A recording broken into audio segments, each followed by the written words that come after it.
buenos días. El nombre de nuestro equipo es los repulsadores. A continuación vamos a presentar los músculos faciales.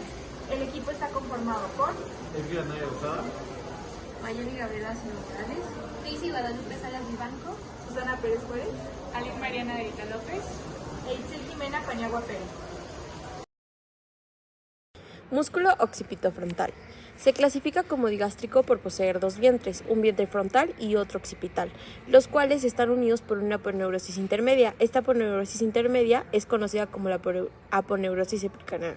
En cuanto a su forma, es cuadrilátera. Este músculo como ya antes lo mencioné, posee dos vientres. El origen del vientre frontal va a ser en la aponeurosis epicranial, mientras que el vientre occipital va a tener origen en los 2/3 laterales de la línea nucal superior. La inserción del vientre frontal va a ser en la piel y tejido subcutáneo de las cejas y de la frente, y la inserción del vientre occipital es en la aponeurosis epicranial. Las relaciones anatómicas del vientre frontal es con el cuero cabelludo y los músculos orbiculares de los ojos, mientras que el vientre occipital va a tener relación anatómica con la capa superficial del cuero cabelludo.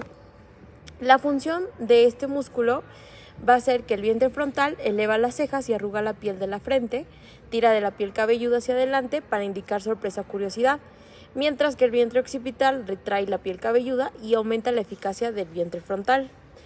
En la inervación vamos a encontrar que ambos son inervados por el nervio facial, que es el par craneal número 7. El vientre frontal va a estar inervado por el ramo temporal, mientras que el vientre occipital por el ramo auricular posterior del nervio facial. En cuanto a su irrigación, vamos a encontrar que el vientre frontal está irrigado por la arteria oftálmica y la rama frontal de la arteria temporal superficial, mientras que el vientre occipital está irrigado por la rama occipital de la arteria auricular posterior y de la rama descendente de la arteria occipital. Por último, en su drenaje va a estar drenado por las venas supratrocleares y supraorbitarias, las cuales se comunican con la vena facial, y por los ganglios linfáticos occipitales. En sus intersecciones se origina en la hipófisis mastoide del hueso temporal anterior, en el borde anterior del hélix, que es el borde externo de la oreja, el borde posterior del hélix, de manera superficial superior en la raíz del hélix. Su forma es delgada y plana, alargada y antes mencionada, delgada y pues por ende tiene muy poco espesor. En sus relaciones de manera superficial es la piel y la fase superficial, de manera profunda el músculo temporal y hueso temporal, de manera posterior el músculo occipital y el hueso occipital. Su inervación atraviesa el nervio auricular mayor, que es una rama del nervio facial.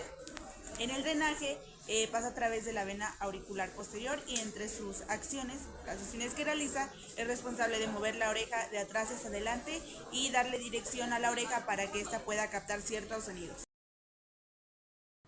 El orbicular del ojo es un músculo plano y ancho que forma una elipse alrededor de la circunferencia de la órbita. Está compuesto por las porciones orbitaria, palpebral y palpebral profunda o lagrimal.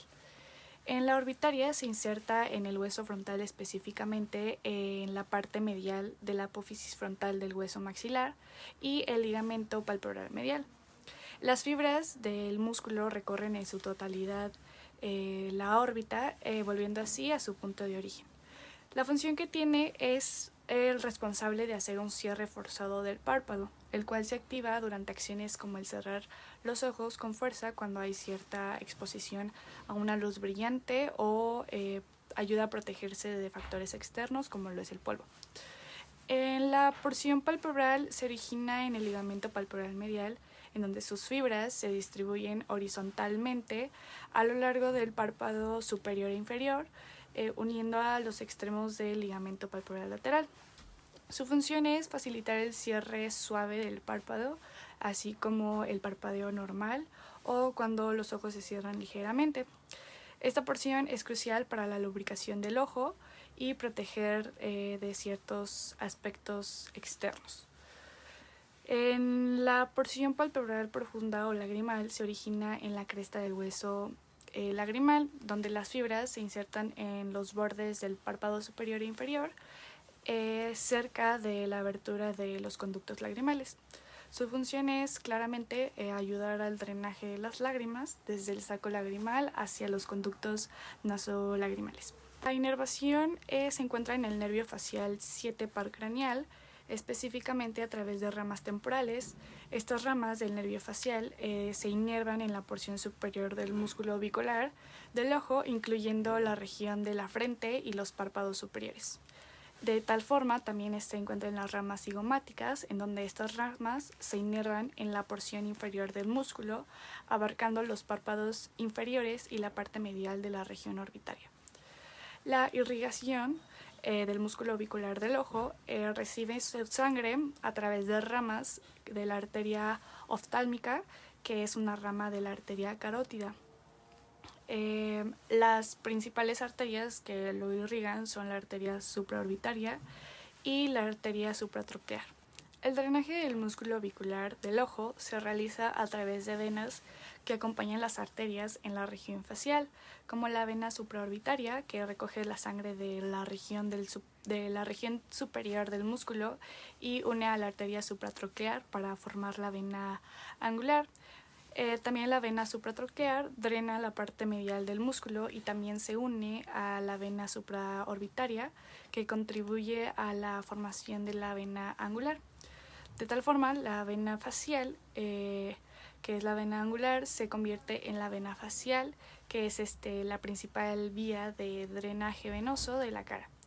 La sangre venosa de la región facial se dirige hacia la vena yugular interna.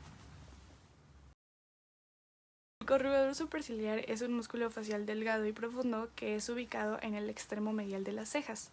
Este se origina cerca de la extremidad del arco superciliar en el hueso frontal y se extiende lateral y superiormente para insertarse en la piel en el tercio medio de la ceja. La inervación del músculo corrugador superciliar recibe inervación proveniente del ramo temporal del nervio facial 7 par craneal. En su irrigación es irrigado por la rama oftálmica de la arteria carótida interna y la arteria temporal superficial, la rama de la arteria carótida externa. En cuestión de su drenaje, el músculo corrugador del supercilio está irrigado por las ramas de la arteria oftálmica, que es una rama de la arteria carótida interna. La sangre venosa del área es recogida por las venas que drenan en el sistema venoso facial y estas venas finalmente se dirigen a la arteria facial externa y la vena yugular interna. En cuestión de su drenaje linfático, el músculo corrugador superciliar va a drenar los ganglios linfáticos preauriculares y submandibulares. Estos ganglios linfáticos forman parte del sistema linfático de la cabeza y del cuello, estos ayudando a eliminar los desechos y líquidos en el área. La función que tiene el corrugador superciliar es contraerse, contrae el músculo y va a llevar a las cejas medial e inferiormente, que produce arrugas verticales en la glabela, creando la expresión comúnmente conocida como fruncir el ceño. Este músculo es pequeño, pero tiene un impacto significativo en las expresiones faciales, lo que hace importante tanto en términos estéticos como funcionales. El músculo prócer es un músculo pequeño de forma triangular de la cabeza situado en un punto referente anatómico conocido como la glabela, que es situado entre las cejas. El prócer es un músculo importante de la anatomía de la cara y de los músculos de la nariz, ya que tiene en su origen el hueso nasal y en la porción superior del cartílago nasal lateral. Sus fibras musculares se divergen superiormente, insertándose mayor parte en la dermis de la piel, que ésta se encuentra por encima de la glabela. Adicionalmente, una pequeña porción de las fibras del músculo prócer se fusionan de modo indistinguible con las fibras musculares pertenecientes a la porción inferior del vientre frontal del músculo occipitofrontal. La inervación del músculo prócer se deriva del segundo arco faríngeo y se encuentra inervado por el nervio facial 7 par craneal, al igual que el resto de los músculos faciales. La irrigación del músculo prócer se encuentra irrigado por la rama nasal, angular y lateral de la arteria facial. Es una de las 8 ramas de la arteria carótida externa y su función crucial es la mantención de estas regiones. Su función del músculo prócer es deprimir el extremo medial de las cejas y arrugar la piel de la glabela, produciendo la expresión característica de fruncir el ceño, así como el músculo anterior, que realiza cualquier tipo de persona al exponerse a una luz brillante o al contraerse, experimentando algún tipo de malestar emocional también. Este se va a dividir en 2 porciones. La primera, que es la parte transversa. Este va a ser el compresor de los orificios nasales. Su origen va a ser en el maxilar, por encima y lateral a la fosa incisiva, y su inserción va a ser en la aponeurosis sobre el puente de la nariz, uniéndose al músculo contrario. La siguiente porción es la parte alar. Este va a ser el dilatador de los orificios nasales y bueno, su origen igual va a ser en el maxilar, pero por encima y lateral al diente incisivo lateral. Su inserción va a ser en el ala de la nariz y en la piel en la punta de la nariz. Bueno, su función va a estar igual dividida en 2. La parte transversa va a hacer descender la porción cartilaginosa de la nariz y va a tirar de las alas hacia el tabique. La segunda porción, que es la parte alar, va a dilatar las fosas nasales. Este va a ser muy apreciable en el enfado o en la respiración no espontánea. Y su inervación va a ser en el nervio facial séptimo con ramas bucales y cigomáticas. El músculo orbicular de la boca, vamos a mencionar sus inserciones, sus formas, sus relaciones, su inervación, su irrigación, su drenaje y por último su acción. Comenzando por las inserciones, se origina en el maxilar, en la región del proceso alveolar y se inserta alrededor de la boca formando un anillo muscular. Ahora, su forma es un músculo circular y que rodea la boca y tiene forma de anillo y se encuentra en la región de los labios. Ahora, sus relaciones. De manera superficial está debajo de la piel y la fase superficial. De manera profunda encima del músculo buceador y del músculo mentoniano. De manera posterior delante de la región del mentón y de manera anterior detrás de la región de los labios. Su inervación pasa por el nervio facial séptimo paracraneal y su irrigación atraviesa la arteria facial y sus ramas como la arteria labial inferior.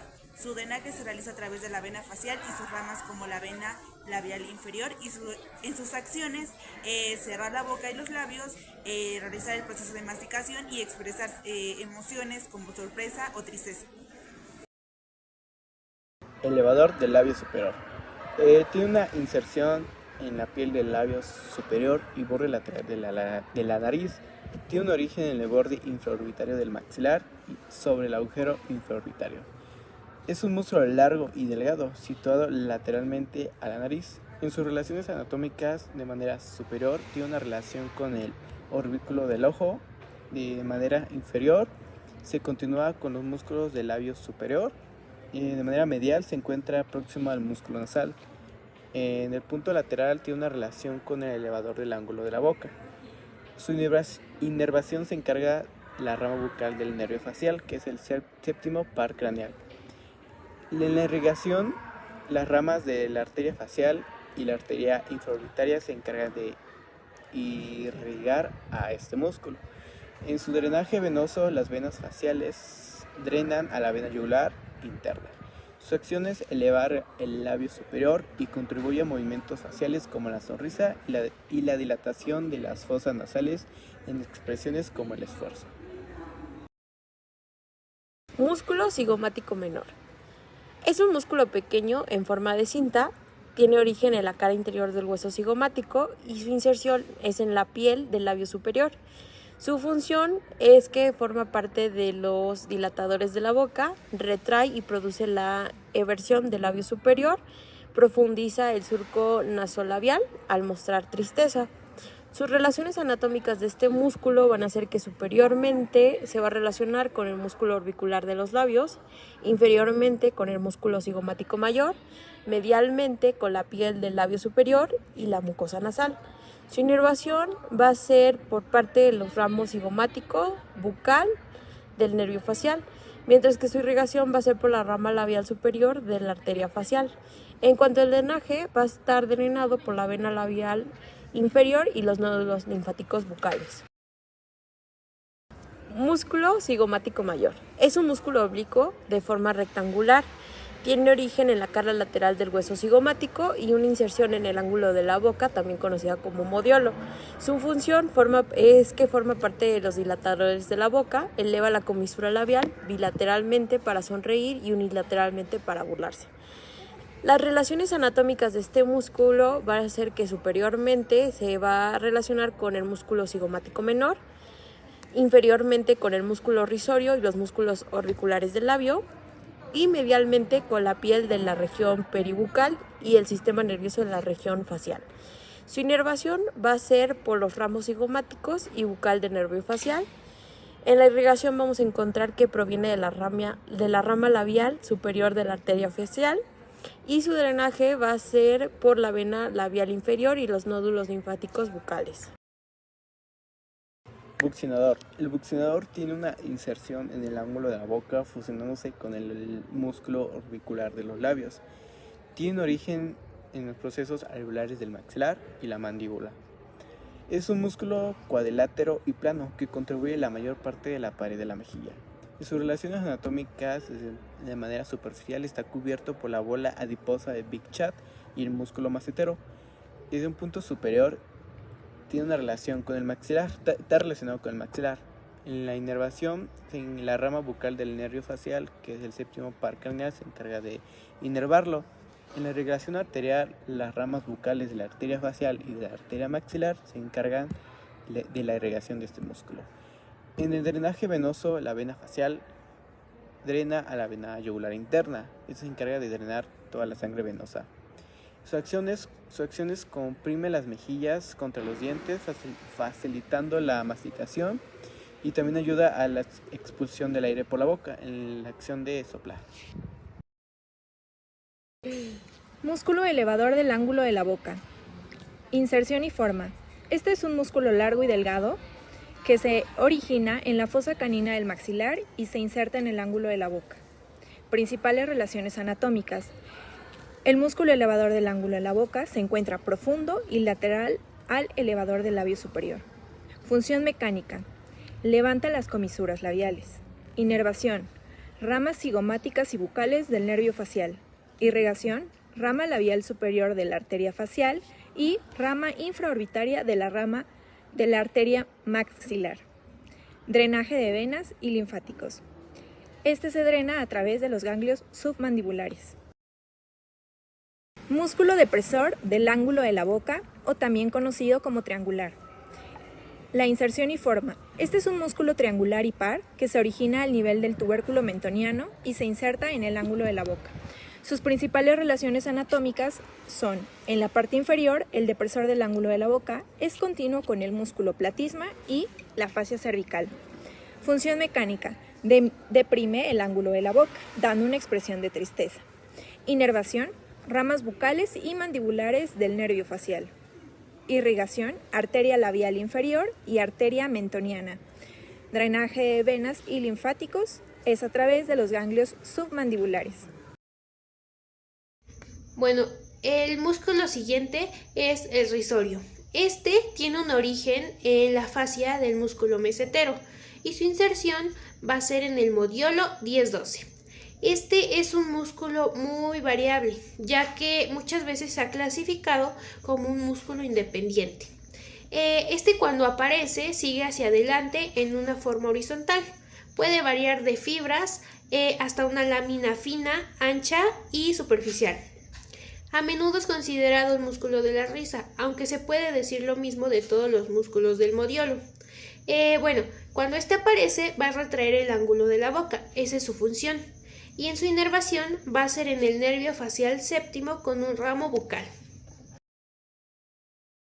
Depresor del labio inferior. Ese músculo tiene una inserción en la piel del labio inferior y un origen en la cara anterolateral de la mandíbula, por debajo del agujero mentoniano. Es un músculo pequeño, triangular, situado en la parte inferior de la cara. En sus relaciones anatómicas, desde un punto superior está relacionado con el orbicular de los labios. Desde un punto inferior está relacionado con el músculo plasmático. De manera medial es próximo al músculo mentoniano. En lateral es próximo al músculo depresor del ángulo de la boca. En su inervación es inervado por la rama mandibular del nervio facial, que es el séptimo par craneal. En la irrigación arterial, las ramas de la arteria facial y la arteria submentoniana se encargan de su irrigación. En el drenaje venoso, la vena facial drena hacia la vena yugular. Eso conforma su drenaje venoso. En su acción es deprimir el labio inferior, como el expresar la tristeza y la duda. Músculo mentoniano. Inserción y forma. Es un músculo pequeño y par de forma conoidea que se origina en la fosa incisiva de la mandíbula y se inserta en la piel de la barbilla, en el surco mentolabial. Su principal relación anatómica es: en la parte superolateral de cada músculo está cubierto por el músculo depresor del labio inferior, mientras que el resto de los vientres del músculo mentoniano es subcutáneo. Su función mecánica es elevar, evertir y sobresalir el labio inferior, así como arrugar la piel del mentón. Da una expresión de duda o de puchero. Su inervación está dada por la rama mandibular del nervio facial. Irrigación: rama labial inferior de la arteria facial, rama mentoniana de la arteria maxilar. Su drenaje es a través de los ganglios submentonianos. El músculo aplatisma, en sus inyecciones se inserta en la mandíbula inferior, en la región del árgulo mandibular. Su forma es un músculo superficial delgado que se extiende desde el tórax hasta la mandíbula y se encuentra en la región del cuello. En relaciones de manera superficial está debajo de la piel y la fase superficial, de manera profunda encima del músculo esternomatocleido y el músculo escaleno. Su inervación atraviesa el nervio facial séptimo por par craneal y su irrigación es a través de la arteria subclavia y sus ramas como la arteria cervical superficial. En su drenaje atraviesa la vena subclavia y sus ramas como la vena cervical superficial y entre sus acciones es bajar la barbilla o ayudar a la deglugación o masticación. Para finalizar y concluir de manera global el tema de los músculos faciales, podemos mencionar que estos músculos faciales también ya son llamados como músculos miméticos. Son de gran importancia ya que ayudan a controlar la expresión facial y son inervados por el nervio facial que hacen que funcionen nuestros movimientos faciales. La mayoría de estos se llegan a originar en el cráneo y se adhieren a la piel alrededor de las aberturas faciales, sirviendo como método para agruparlos y clasificarlos. Los músculos faciales son los responsables principales de todas las expresiones que efectuamos en el rostro, siendo así los músculos más importantes de la cabeza. Sin estos mismos, no podríamos tener en absoluto los movimientos faciales que efectuamos día a día. Así como desde masticar hasta poder sonreír es una de las cosas que podemos facilitar con los músculos faciales. Los músculos en su conjunto tienen y presentan características comunes, así como el tener una inserción cutánea que es bastante móvil. También están inervados por el nervio facial séptimo par craneal. Igualmente están agrupados alrededor de los orificios de la cara, órbita, fosas nasales, boca y así ejercen sobre estos una acción debilitadora o constructora. Y finalmente que se diferencian de otros músculos esqueléticos ya que no tienen fascias o fundas fibrosas. Los músculos de la cara son tantos y tan variados que puede resultar muy difícil imaginarse cómo puede distribuirse en un espacio tan pequeño una cantidad tan grande de grupos musculares, que además tienen funciones tan específicas y diferenciadas entre sí. Generar el movimiento de las cejas, fruncir el ceño, permitir la apertura ocular, generar el movimiento de las cejas, fruncir el ceño y sobre todo permitir la apertura ocular y muchas acciones más, nos permiten que nuestra cara no sea estática y tenga movimiento constantemente. Claramente los músculos tienen una forma de contraerse en repetidas ocasiones, formando las emociones y expresiones de cada individuo, definiendo así las fisionomías de ellas, teniendo así la existencia de la interrelación entre el uso de la musculatura orofacial y la formación de las arrugas de expresión. ya que pues en repetidas ocasiones diariamente hacemos movimientos fisiológicos naturales por sí solos, que son los que llegan a producir las arrugas en el rostro. Si estos músculos son exigidos en contracciones forzadas y repetitivamente abusivas, pues los resultados serán todavía más arrugas. Así concluyendo que con el paso del tiempo y la llegada del envejecimiento se van a ir destacando nuestras muecas que hicimos a lo largo de nuestra vida, revelando de esta manera si es que en algún punto fuimos personas con expresiones alegres, tristes, enojones, serias o de cierta forma bromistas.